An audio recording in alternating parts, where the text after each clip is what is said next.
Professor Stroud, welcome to the show. Hi.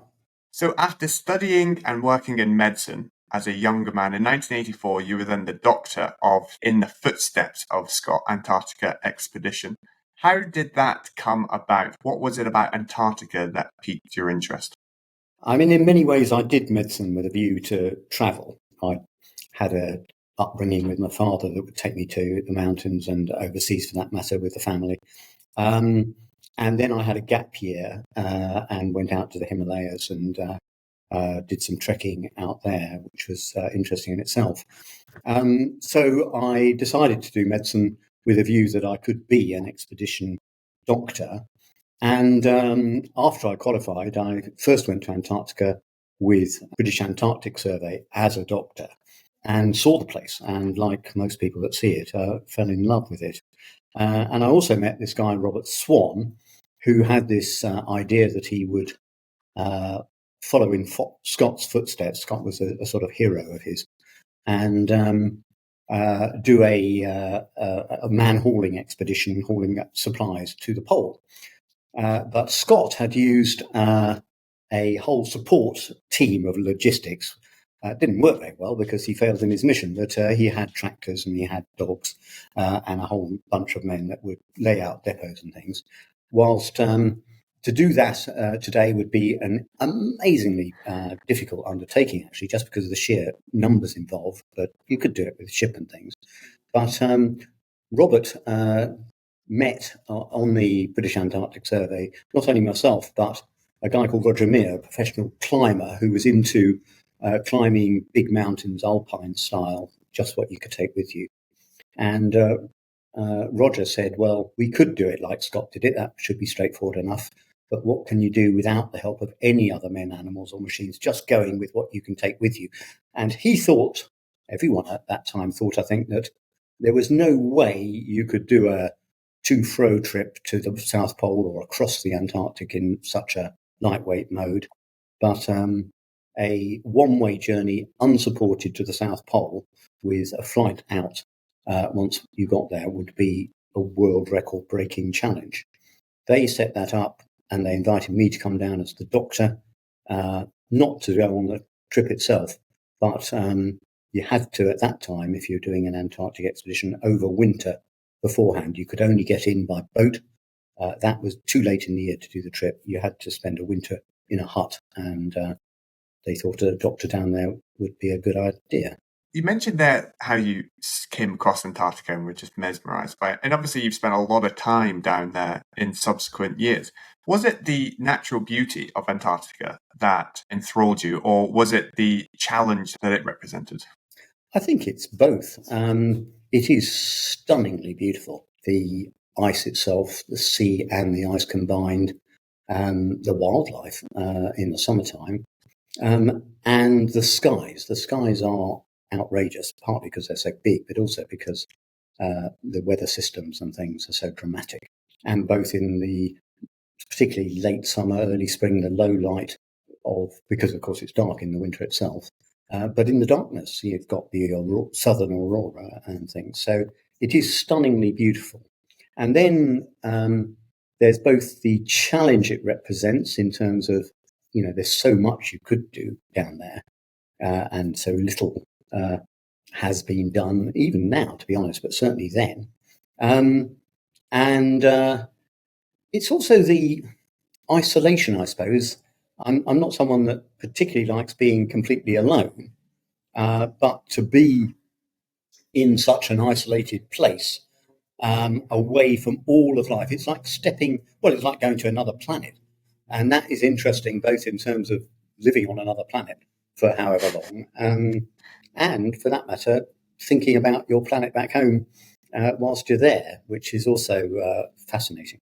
So from that expedition, then you went to the North Pole as well, and then back to the South Pole. What was the sort of process once you went to Antarctica? Was it a fact that you got the bug for it and then wanted to continue down that path, or was it something that you planned all along? So the footsteps of Scott was a year.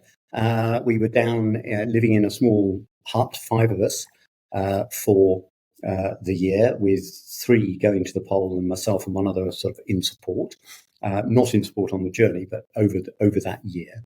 and did a lot of climbing and man-hauling trips in the year, including a midwinter trip in Antarctica, which is something that's, I think, still only really been done a couple of times. Camping out at minus 67 centigrade is quite challenging and certainly extremely cold. We were out for a month in midwinter, but saw the emperor penguins in midwinter, the ones that stay down there through the darkness, looking after their eggs, which is, one of the world's most amazing phenomena, and I've been very privileged to see it. So I was I got into extreme cold expeditions, I suppose, in that year, and came out expecting to go back to find a hospital job, but I'd only just got home when I got an unexpected telephone call. Ranulph Fiennes wanted to talk. Well, the first call was from his wife in the UK, and she then put me on to him. He wanted to talk to me about a North Pole trip, and Ran was already an extremely well-known explorer, expedition person, had done the Transglobe expedition around the world on the vertical axis over 3.5 years,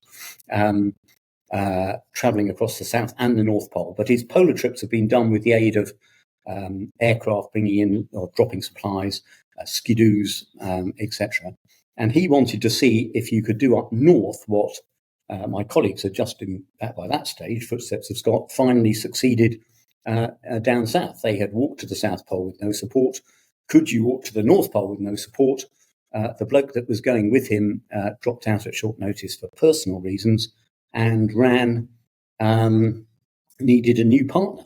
I was recommended, and I'd never met him, and he contacted me on this radio telephone saying, come up and join me if you can. And within a week, I was up in the Arctic meeting this famous explorer who came with a fair reputation for being rather daunting, but finding him a very pleasant sort of bloke. And we were setting off to try and walk to the North Pole unsupported, which I thought would be very easy because my friends, colleagues from down south had just done the South Pole, best part of 900 miles and a 10,000 foot increase in altitude. North Pole, 500 miles and no increase in altitude because it's a frozen ocean. But I was wrong about that. The Arctic ice is awful. And in many ways, the North Pole is far more challenging than the South. You have to go out very early in the year.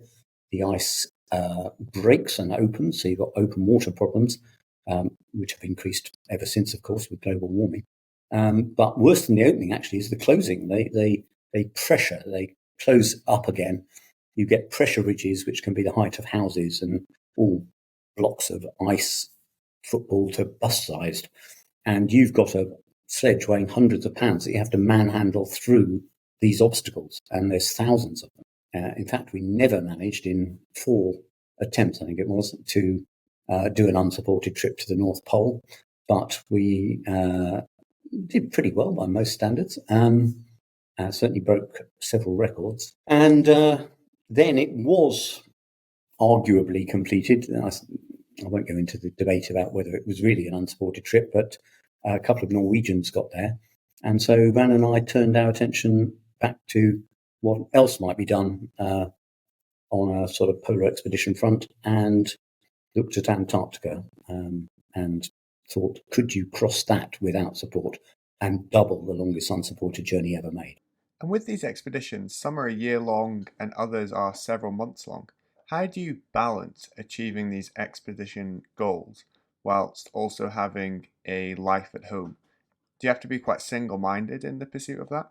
Well, when I went away for a year, I didn't have home commitments beyond job.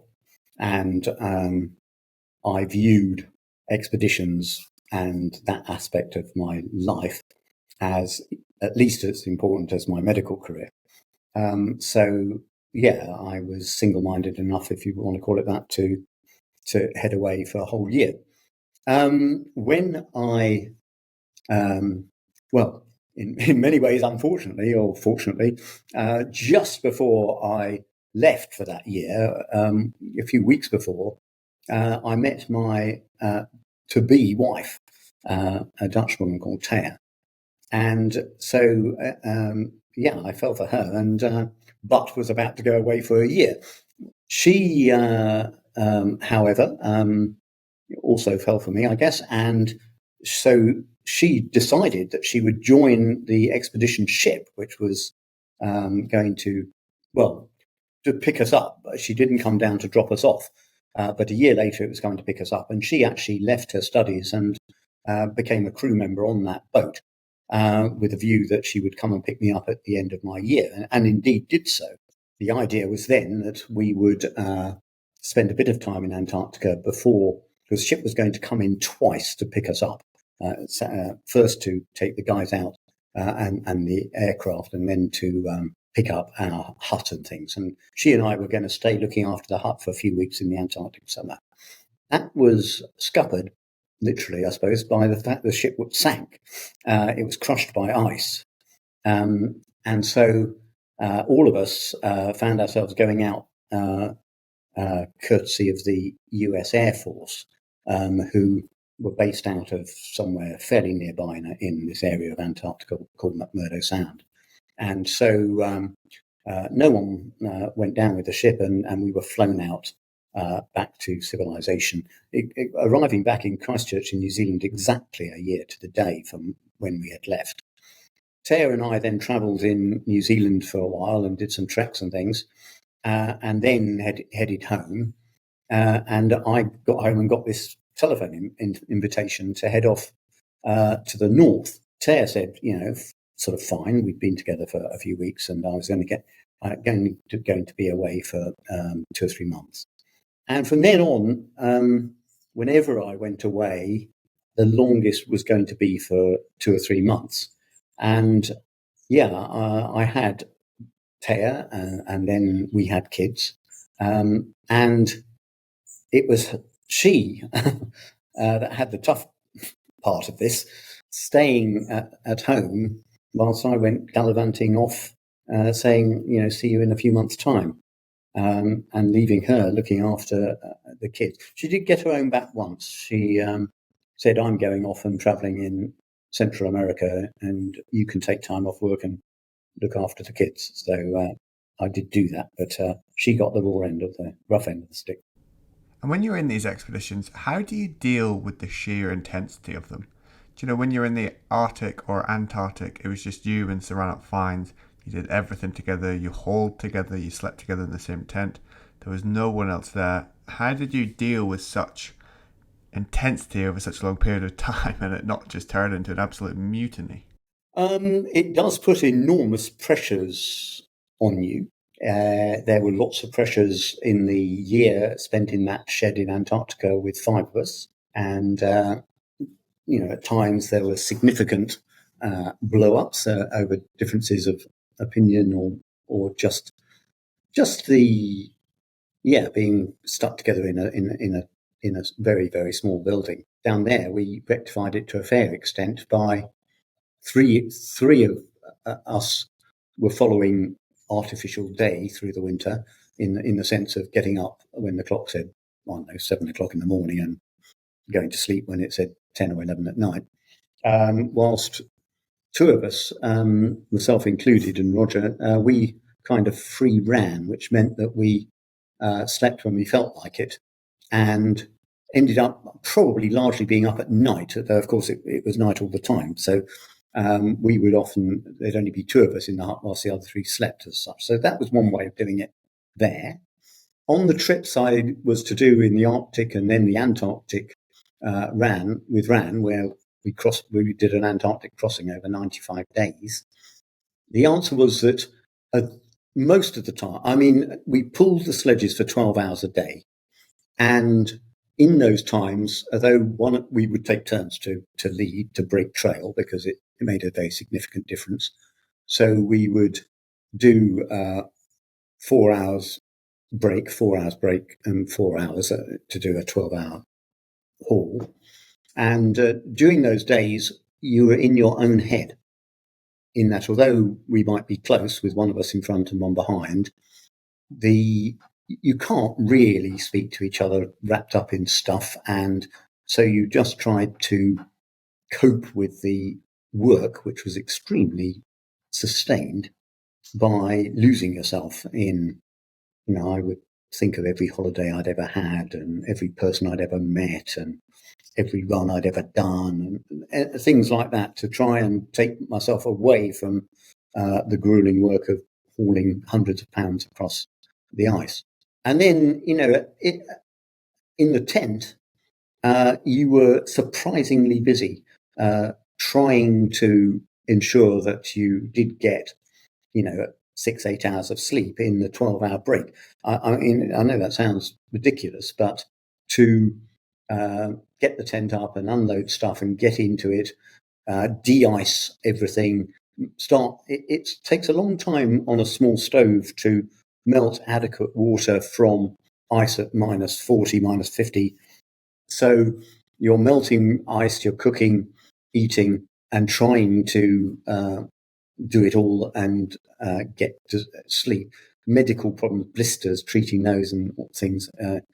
And then, even longer in the morning to kind of sort things out within the tent in order that you can make a quick getaway. Camping when it's really cold, the biggest challenge is getting in the tent quickly when you arrive. Actually, that's not too difficult. And once you're in the tent, you can light the stove and kind of sort things out. But when you leave in the morning, you haven't been working hard. You're starting from cold. You're stepping out into, minus 40 or whatever, perhaps with a wind, and taking wind chill down to minus 100 or something like that. And you're very vulnerable then, particularly your hands and feet, trying to get the stuff into the sledge, drop the tent, pack it up and go. So the morning starts took quite a while as well. And everything overnight would becoming literally encrusted in ice, even your eyelashes sort of thing. So there was less time in the tent, to get back to your original point, to have arguments or whatever debates than you might expect. And overall, Ran and I got on fantastically well, having only a few blow-ups on the Antarctic crossing of 95 days. And when we did, we kind of kept them to ourselves, I suppose. You got irritated for various reasons with your partner. He got irritated with me and me with him, but overall we're fairly laid back individuals, and it wasn't too big a deal. And do you remember what some of the things that annoyed each other were? It was normally annoyance about speed or whatever. So when we first went on expeditions in the Arctic, there was absolutely no doubt that Ran was bigger and stronger than me. I mean, he's a much bigger bloke than I am. I'm quite small. He was horrified when he first saw me because I was so small. And the Arctic had these enormous ice pressure ridges challenge with, trying to get sledges of 200 or 300 pounds across them is really very difficult. So he was always faster in the Arctic and must have been irritated with me for going more slowly, and I would get irritated with him if he completely disappeared, because in the Arctic you can disappear quite easily behind pressure ridges and you don't know where anyone's gone. And there are dangers. The polar bears are out there. You see their tracks and think, oh my God, although I carried the gun. We had one gun. I did get so irritated. Well, no, I wasn't irritated with Ran. These expeditions are extremely difficult, and you kind of remember them fondly as camaraderie, and we were trying our best, and they after you finish them, they feel as if they were really good times. Whilst you're actually doing them, particularly polar expeditions, it is grueling beyond words.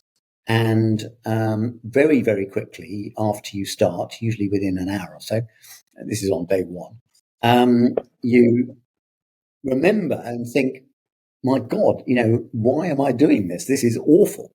It is pain in terms of exhaustion and effort beyond anything you could imagine for hours and hours every day, coupled with the discomfort of the cold, etc. So I did actually not so much be irritated by Ram, but I did think I might kill him with the gun and then say that a polar bear got him, just with a view to getting out of the trip without losing face.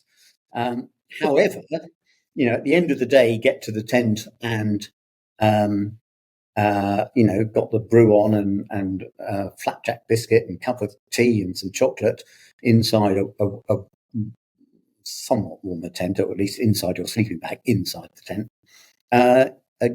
Again, you almost immediately forget the awfulness of the day and think, that was good. We've done a few more miles or whatever. And we were also raising money for charity on all our trips, a lot of money for charity. Both one of the Arctic trips and the Antarctic trip, each of them raised well over £1 million. So you've sort of felt another day done, and you are quite satisfied with things. There's people sometimes ask what quality or what do you need to be reasonably successful as a sort of polar explorer or whatever, or for that matter, any endurance thing. And I always answer that one of the key factors is a very defective short-term memory. I'm very interested in where people have come from in an evolutionary sense and what that means for physical, mental endurance performance. And I believe that part of the qualities that we have that allow us to do these things is that we are very poor at remembering pain and hardship, whether that's hardship in discomfort sense or in work, in hard work sense. And you as a cyclist would know this. You remember, you can kind of say, God, that was exhausting, and that ascent on the bike or whatever was really, really hard. But it doesn't, you can't conjure, at least I can't conjure, that real feeling of hardship, the real feeling of pain from blisters if you're doing something on foot, and the cold. All you remember is the achievement sort of thing. And I've certainly got that even on a day-to-day basis. So reach the tent and the 12 hours of grueling awfulness disappears almost instantly with a cup of tea. And you think, well, we've done another few miles and raised another 20,000 for charity. This is great. I could be in a clinic, but I'm here. And that's important. So, yeah, I've lost where we actually started on this bit of conversation. But yeah. A lot of what you were doing was physical, and a lot of your work and research has been on the physical side of these expeditions. But when it comes to endurance sports, a lot of it hinges on the mental aspect. People will give up. They'll give up mentally far before their body does. How did you keep your head, as it were, when day in, day out, the scenery is the same, the routine is the same, the people are the same? How did you just not lose your head? Well, I agree with you entirely that it's all in your head, at least 90% of it, if not more. And certainly, I have never been any sort of great athlete, and I don't think I could have been competitive at any sport in the conventional sense, because, moderately fit, but not fantastic. And obviously to be successful at athletics, cycling, swimming, whatever, you have to have both the attitude and be lucky genetically, really, so that you can put in all that training and reach the very top, sort of thing. So that's not me. Pulling sledges across places, kayaking 1,000 miles, which I did last year, multi-sport adventure challenges. It's all to do with keeping going.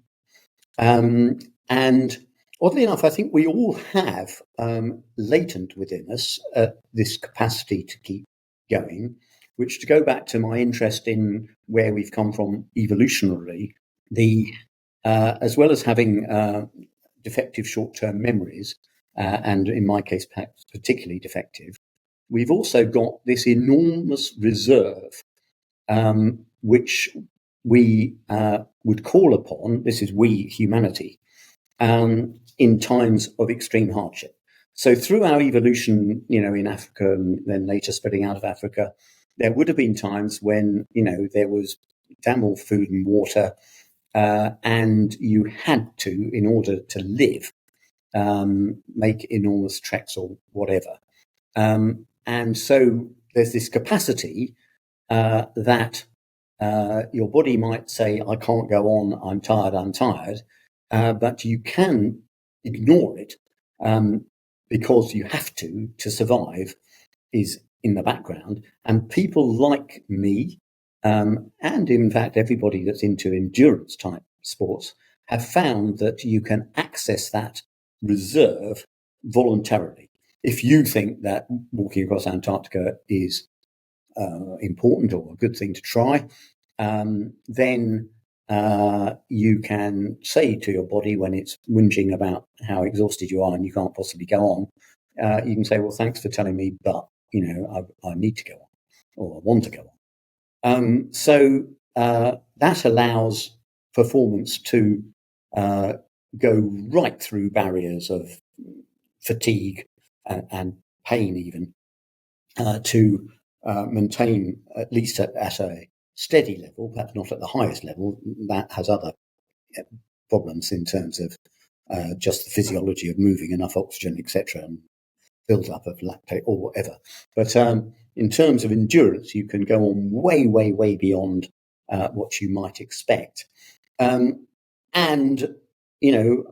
personally, I'm pretty good at losing myself by stepping away from the pain into, as I said before, things I've done in life, back at home in conventional living. And by doing that, you can lose time. And certainly if you're pulling a sledge for 12 hours a day, you need to lose time. Would you say that was your main mental strategy, to lose yourself by remembering past memories? Because everyone I know in endurance sports will have their own personal mental strategies to pass time. No, that was definitely my main one.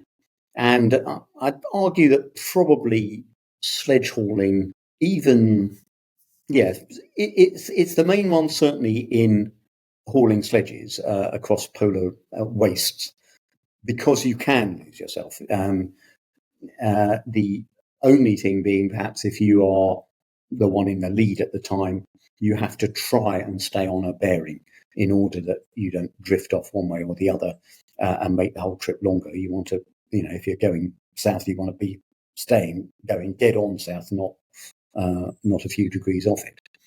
So it was easier to lose yourself doing that when you were the person behind and you were just following a track head down and not really needing to concentrate very much, particularly down south. Up north, there was too many immediate obstacles, I suppose, to be doing that to quite the same extent.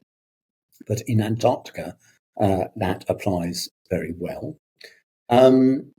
It doesn't apply so well in different settings, and that would be most other settings for endurance exercise, I guess.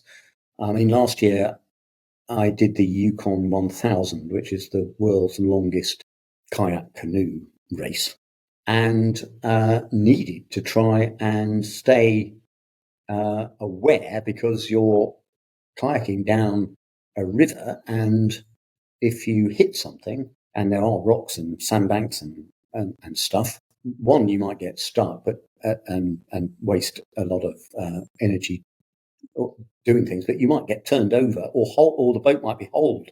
And this was pretty remote part of Canada and then Alaska. You had to stay in the current time as best you could. And I say as best you could because the other problem with endurance races, and I'm talking about now, I suppose, about what would be ultra endurance races of any sort. So on the Yukon 1000, you you had to stop for 6 hours every 24 hours. But it did mean that you were doing 18 hours of paddling, and then you had a 6-hour break, but you wanted to, which was sort of enforced by the race rules, but that really only allowed for 4 hours of sleep. 4 hours of sleep is okay for a few days, but by the time you've got to a week or so, you are really struggling. And you begin to have problems of falling asleep when you're paddling, which is also tricky because you will turn the kayak over if you fall asleep, or you could easily do. And it's even quicker if you're doing. I've done multi-sport adventure races, the eco challenges. I did a couple of those where they were both kind of 500 miles, 800 kilometers, and there was no rule about stopping. Certainly for the first 3 days, I think in both events, the two I did, we didn't stop at all.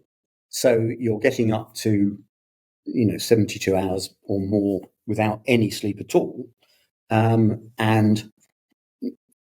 they involved riding horses, running 100 miles, mountain biking, kayaking, river rafting, rock climbing, and around about 72 hours, perhaps a bit less, with no sleep at all, you don't only become sleepy, you hallucinate.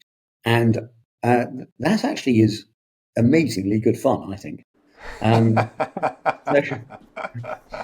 So that's an interesting mental distraction because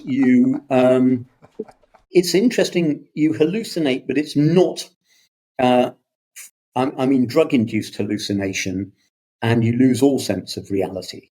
Whilst the hallucinations here, you kind of know that the army of giant Disney figures that is marching towards you isn't there. It can't be. And you will actually spend time thinking, well, what am I seeing that my brain is now transforming into Disney figures? And on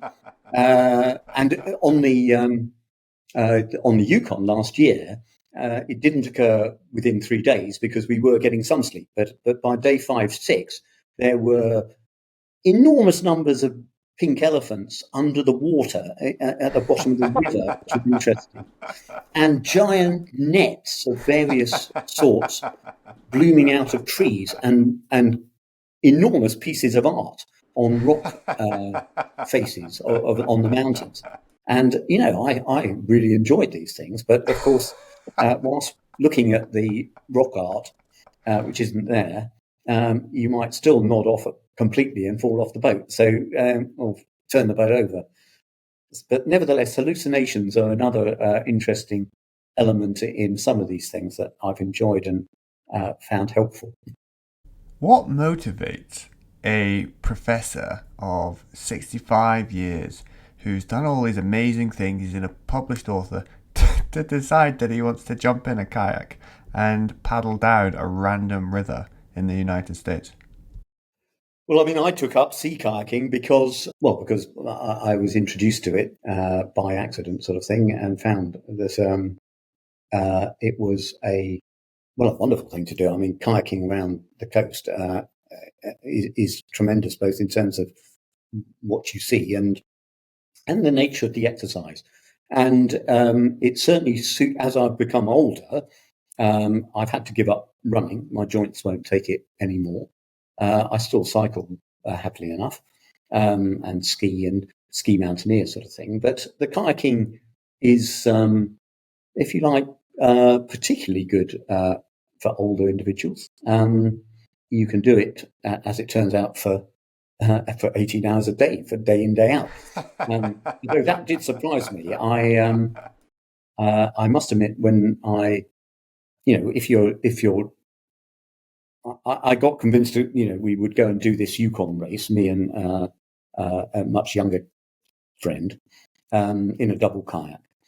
So you go out and try and get kayak fit, which just time didn't allow. I think the longest kayak I did was 7 or 8 hours once, and that left you fairly uncomfortable.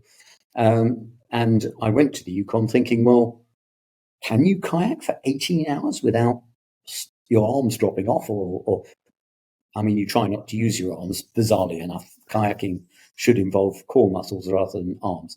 But nevertheless, you've got to hold the blade and move it. But even more, can you actually sit in a kayak cockpit? It's pretty tight for 18 hours. And, with an old back and just, can you do that day after day? And the answer, surprisingly, was, well, yes, if you want to. For, I guess, the same reasons as I was talking earlier, that if you really wanted to finish, then yes. Plus the fact that on the Yukon, on this particular race, once you've set off, there's nowhere to go anyway for 1,000 miles. You have to get to the other end, otherwise you're stuck. So that helped. So yeah, I've enjoyed taking up kayaking, and particularly enjoyed that challenge last year. So obviously you've done amazing things from the extreme heat of the Sahara to the perishing cold of the Antarctic. Do you find that your mental tools that you use to overcome these challenges can cross over from event to event, such as the Yukon River race that you just did? Oh, absolutely. Yes. I mean, as we've already discussed it, because 90% of endurance is in your head, then if you've got the same head, then yeah, sure. You've got the same belief that you can push through when it's getting miserable, or the same ability to push through when it's getting miserable. So yeah, you can, I guess, do anything that entails getting tired and keep going at it. As I said, you may not be the fastest, but if you've got the right attitude, you can do any of these things. And do you come back from these expeditions back to normal life and just feel like Superman? Do like you could just achieve anything that you wanted to? Um, well, you often come back almost completely wrecked, to be honest. So for a few days, you certainly don't feel like Superman.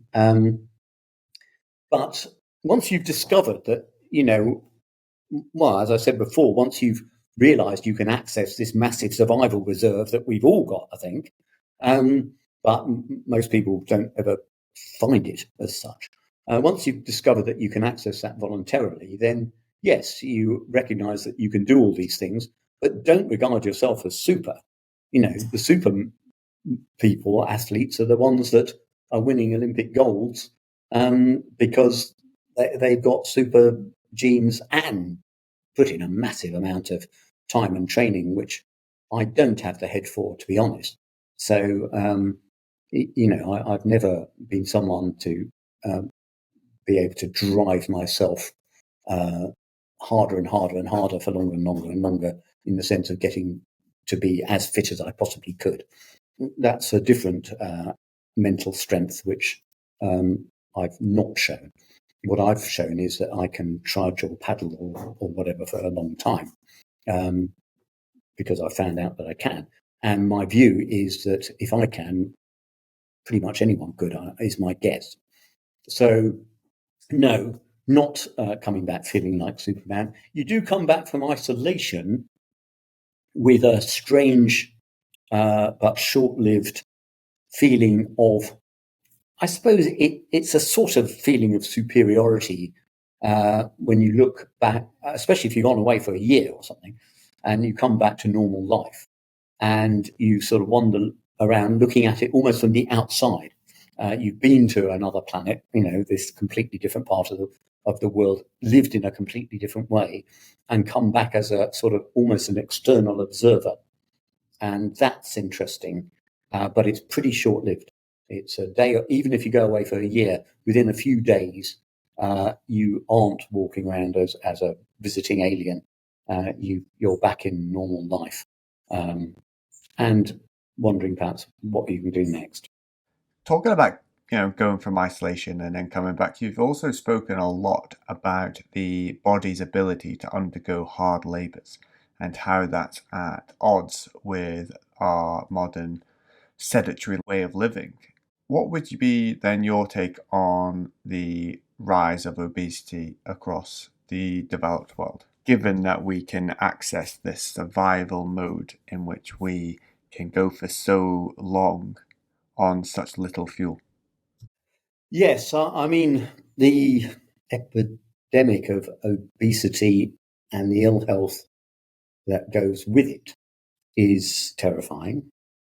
And I'm interested in looking and viewing capacities and incapacities, illness, through this evolutionary lens of where we've come from.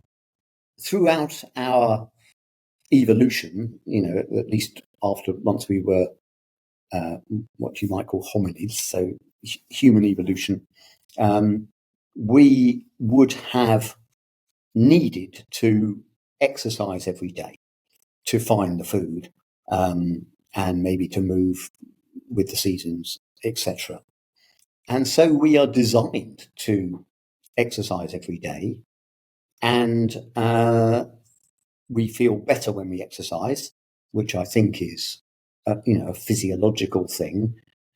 We release endorphins, etc., as we're exercising, and that makes us, it allows us to cope with the hardship to some extent. So, and at the end of the day, to stop, feel relaxed, and sleep well. So, exercise is part of life in every sense, or should be, and it's disappeared with modern living for many, many people. Coupled with that is the change in the food supply in many, many ways. So obviously, if it cost a lot of effort to go and find your food, how much you ate wasn't very critical. Whilst, there's no restriction on how much you get down the supermarket. And then there's the nature of the food, with the energy density and the ultra processing, etc., which again goes completely against nature, so that it fools, if you like, our regulatory system, which is set up to try and match intake to output. This evolutionary thinking in terms of where obesity has come from and what we should do about it, I mean, I find there's a complete concentration about food intake, which I don't agree with. So, yes, the nature of the food and the amount of food is obviously terribly, terribly important. But there's been an overriding sort of belief, even stated by people that should know better, that exercise per se isn't a good way of controlling weight and health. And I know where it's coming from. You can run half a marathon or more on a Mars bar sort of thing. So you don't use a lot of calories. You use surprisingly few to undertake exercise. Nevertheless, you become obese very slowly over years, and a difference in calorie intake equivalent to a couple of sticks of Kit Kat over 20 years will see you go from slim to massively obese. So it's a very tight balance that we're operating with. So if you can expend even a quarter of a stick of Kit Kat per day, it will make a difference over a year. So that's one reason I think it's important. And then two, of course, exercise primes control systems, our insulin resistance and all this sort of stuff is it's expecting us to be in exercise during daytime mode, and was set up by evolution to work with the system primed by some sort of exertion. And if you've turned that priming off, then the control system is not working properly. And then thirdly, when it comes to health rather than just weight per se, I am a great believer in the idea that you can be fit and fat. I mean, not grossly obese, but you can certainly be overweight and pretty fit. And studies even from 20 years ago showed quite clearly that the risk factors, for example, for cardiovascular disease, heart attacks and stroke, were much more dictated by exercise than by how fat you were per se. So, I mean, the studies basically found that if you are lean and fit, optimal, and you call your risk 1, you just define the risk for a lean fit individual as being 1, then if you are fat and unfit, the risk factor goes up to 3. It's 300% more risk of cardiovascular disease. But if you are fat and fit, it only goes up to about 1.3, 1.4. So, it's a much lesser increase. So, what does that show? It shows that exercise is more important than fatness in terms of long-term health risks. And, I think that's been overlooked to a great extent. And it's important to know that it's activity. I mean, often, obviously, low activity and being overweight go together, but they can be separated. And so, even if you're overweight, it's more important that you're being active every day to some extent than you necessarily lose weight. There's a famous TED talk that went around a few years ago that stated that too much exercise could cause all sorts of cardiovascular issues. And with a lot of your expeditions, they have been very hard on the heart, increased heart rate for extended periods of time. So do you think that would be a diagnosis to which you agree that too much exercise can have too much pressure on the heart and can lead to some serious long-term issues? Yeah, I don't think there's much evidence for that. I mean, there's individual cases where, if you by chance go out and do massive exertion at the time that you've got a virus and your virus, by bad luck, has involved your heart that day, so you get cardiomyopathy and heart involvement, then yes, you can have sudden death and problems, but though that's vanishingly rare. And so I don't think it's a consideration that you need to make if you enjoy hard exercise, etc.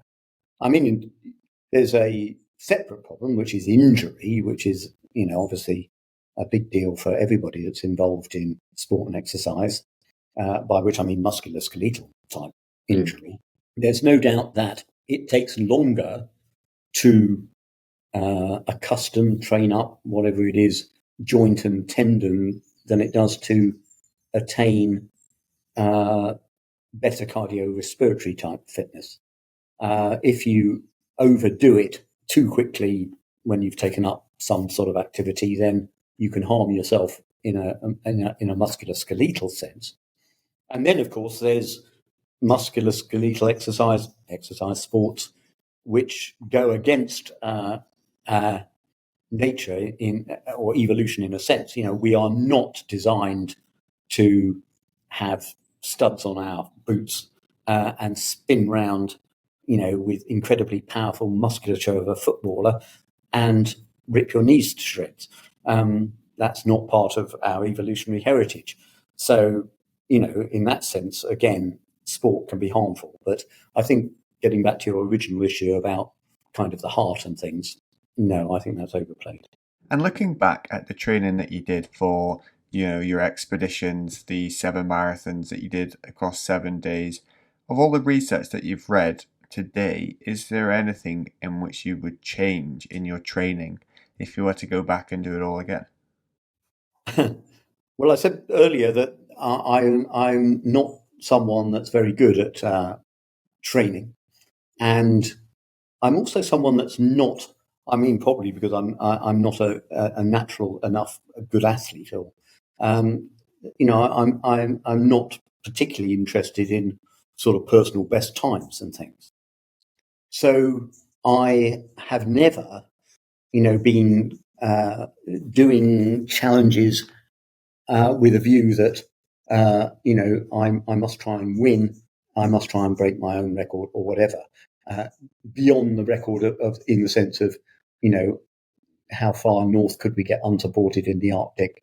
We held the record. Can we get further and get to the North Pole? That's a different sort of record. So my training has always been pretty pathetic by most people's standards, I would think. And even, I mean, the most training I did in a sort of formal sense, I suppose, would be when we were going to run 7 marathons in 7 days on 7 continents. So, running a marathon is it's pretty brutal, actually. It certainly takes you out beyond. I mean, it's a very interesting distance. So, because it definitely takes you out beyond the point at which your body kind of runs out of fuel and stuff and starts saying, you've really got to stop, and you've got to have the mental strength to say, well, thank you for telling me, but I'm not going to stop until we finish this. So when I did the 7 marathons, I trained by running a marathon every weekend, and maybe going for a couple of runs during the week as well, but much shorter because I was working and things. So, but I wasn't trying to get faster and faster and faster. I mean, I did get a bit faster, but what I did get was I recovered faster. So whereas at the beginning, I had run a marathon before, or I've run probably a few, but whereas at the beginning, if you ran the marathon distance, you were hobbled for a couple of days. What happened was that you could run a marathon and, the next day be kind of reasonable. And even, when we eventually did the 7 marathons in 7 days, which the hardest part in many ways was the traveling, because we went around the world and ran one on every continent.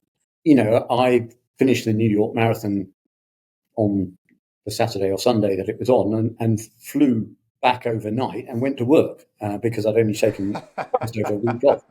So, it was very effective in that sense. What I wasn't trying to do was to see whether modification of, nutrition or hydration or salt status or this particular sort of training versus that was going to give me a faster time. And I've never done that. When it comes to individuals who are doing that, I suppose my only thought to upset people no end is that the type of training you do, intensity, timing, nature, etc., cross training, can all, I think, have big influences on your performance in your particular event. I am not so convinced at all that your nutritional choices make as much difference as you might expect or are told they do. Although it's probably helpful to believe that they do, because... And why is that? Why do you think that is? Well, I don't think the evidence is there, is the bottom line. For a long time, there was, the fantastic evidence that if you carb loaded before your marathon or endurance event, it would be vastly helpful to you at the point beyond which your glycogen supplies and glucose supplies endogenous would run out. And it made a lot of sense, and you'd think it would help. But, more recent research has shown, well, actually, the original findings weren't actually true.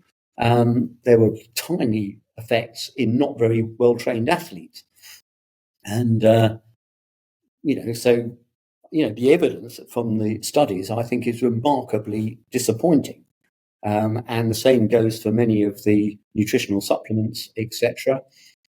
Protein, there's people buy buckets full of protein supplement. And, in reality, the normal Western diet contains between 2 and 3 times as much protein as we require on a daily basis. And exercising hard does not change your protein requirement very much at all.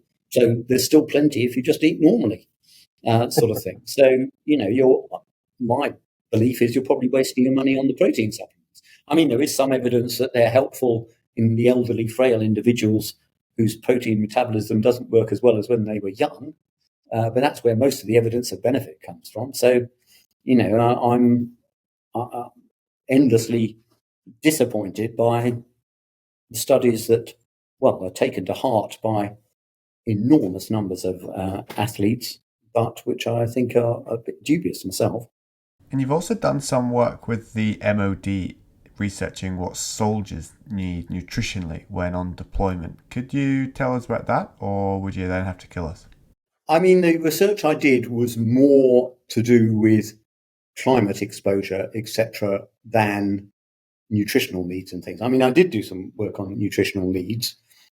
I mean, as long as you're meeting your calorie requirements with a sort of fairly varied diet, then your nutritional needs will be met. So that harks back to what I was just saying about, I'm not impressed, or I'm not as impressed by the importance of nutritional content, be it protein or micronutrients or creatine or whatever, as perhaps others are in meeting needs, and certainly not for soldiers, etc. Because as with my endurance journeys, it's not usually critical to the 10th of a second sort of thing.